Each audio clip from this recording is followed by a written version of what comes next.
uma lembrança da lambança que está sendo feita nesse desgoverno federal, às custas do trabalhador, às custas de quem ganha menos, às custas dos pagadores de impostos, das pessoas que trabalham de sol a sol nesse país.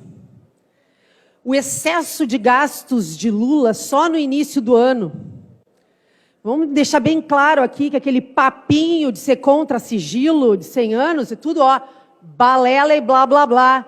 Típicos de estelionato eleitoral que a gente sabe que foi cometido durante toda a campanha petista ao governo. Porque o sigilo está mantido, né? O sigilo absoluto dos gastos do governo Lula. 216.800 em gastos no Hotel Meliá Brasil, só em janeiro, porque ele não podia morar no palácio, porque a mobília não era boa o suficiente, e nem tinha sequer olhado dentro dos depósitos, onde a maioria das coisas estava guardada, e foi alvo de fake news, inclusive, amplamente divulgada por uma esquerda irresponsável. Os gastos com a cama e o sofá de couro italiano para o Palácio da Alvorada, entre 65 mil e 42 mil reais. A coroação do rei Charles em Londres foram mais de 40 mil reais de diária de hotel só para o casal, que fechou o andar inteiro do hotel. A viagem de Lula à China e aos Emirados Árabes custou 6,6 milhões de reais ao bolso do trabalhador brasileiro. Quase metade dos custos, 3,2 milhões, se referem à hospedagem. O segundo maior gasto da comitiva foi com o aluguel de carros, 1,3 milhão de reais. As despesas foram maiores na China, onde houve o gasto de 5,4 milhões no último dia de compromissos, onde o governo realizou ainda um coquetel na Embaixada Brasileira, que custou 130 mil reais aos cofres públicos. Nos Emirados Árabes, os gastos totais foram de 1,2 milhão de reais, a um gasto médio de 90 mil reais por pessoa que acompanhou a viagem. Já prometendo, né? Eu li hoje de manhã, nova viagem para a semana que vem. Essa lua de mel do Lula com a Janja não acaba nunca. Quem mais trabalhou até agora nesse desgoverno foi o piloto do avião.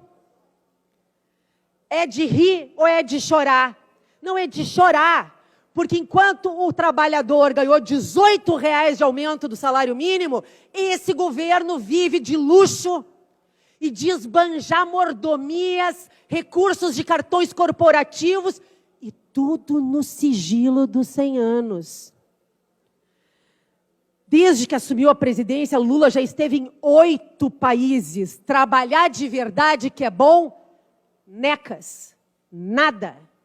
O que de fato veio de concreto de todas essas viagens? Nada de concreto. Só discurso e narrativa. Para concluir, esse desgoverno ainda é uma vergonha em nível de aparelhamento de emprego, cabidão de emprego, para as esposas, em geral, dos ministros. 5 mulheres de ministros já são nomeadas para cargos públicos com salários de até 37,5 mil reais. Desde janeiro, elas foram nomeadas para funções de alto escalão em Brasília ou indicadas para tribunais de contas nos estados. Para concluir, presidente, as remunerações das esposas dos ministros variam entre R$ 35.462 e R$ 37.589, podendo ultrapassar, em alguns casos, R$ 50 mil com benefícios e indenizações. Esse é o governo que mente se preocupar com os pobres. Esse é o governo que mente, que se preocupa com quem ganha menos. Esse é o governo que quer poder, concentração de riqueza e renda na mão do seu partido e da elite que o compõe. Obrigada.